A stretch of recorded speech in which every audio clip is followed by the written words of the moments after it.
Hello everyone, welcome back to my channel RS Tax Gyan Hub. This side is Rinki Singhal and today I will discuss about the latest notifications. Friends, सबसे पहले हम discuss करने जा रहे हैं notification number 2 जो relevant है आपका आरसीएम से। तो ऑलरेडी जो काउंसिल मीटिंग में प्रेस रिलीज हुई थी इशू उसमें 6th पॉइंट पे हमने डिस्कस किया था कि आपका कुछ आरसीएम के रेलिवेंट उसमें चेंजेस आया था। तो एक बार पढ़ लेते हैं क्या चेंजेस आया था।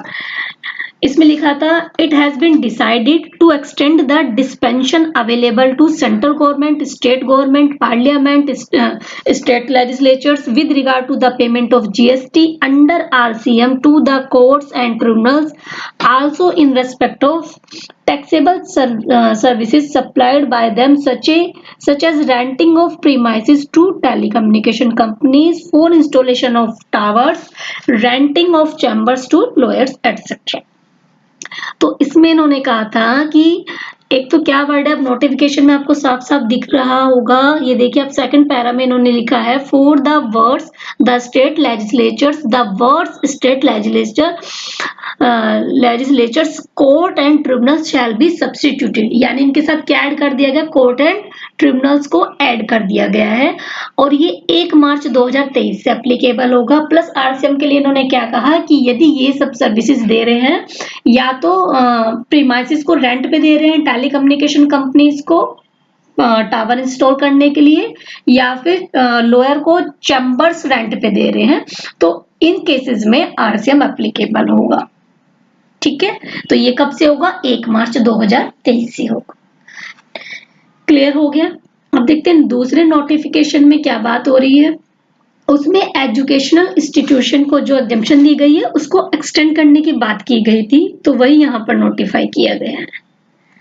ठीक है, तो it has been decided to extend the exemption available to the education institutions and central and state education boards for conduct of entrance examinations to any authority, board or a body set up by the central government or the state government including national testing agency for conduct of entrance examination for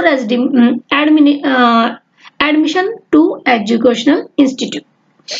तो यही सब यहाँ पे इन्होंने कहा है for the removal of doubts it is clarified that any authority, board और body setup by the central government और the state government including national testing agency for conduct of entrance examination for admission to educational institution shall be treated at educational institution for the limited purpose of providing services by way of conduct of entrance examination for admission of educational institution।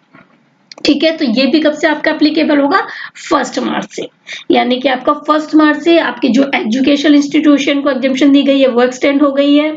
आपका जो RCM है उसमें court and tribunals को include किया गया है, तो या तो आपके एडवोकेट्स के चैम्बर को उन्होंने रेंट पे दिया होगा उसका रेंट तो आरसीएम लगेगा, प्लस कोई प्रीमाइसिस दी होगी टेलीकम्युनिकेशन कंपनीज को टावर इंस्टॉल करने के लिए तो भी आरसीएम लगेगा। इससे पहले कि 2 नोटिफिकेशन मेरी प्रीवियस वीडियो में ऑलरेडी मैं डिस्कस कर चुकी हूँ, अब ये 4 नोटिफाई हुए हैं, बाकी अभी और भी चेंजेस हैं जो हमने डिस्कस किए थे 49 जीएसटी काउंसिल प्रेस रिलीज में। तो बाकी जैसे ही टाइम बाय टाइम आते हैं मैं आपसे डिस्कस करूंगी। Thank you so much friends, take care, bye bye.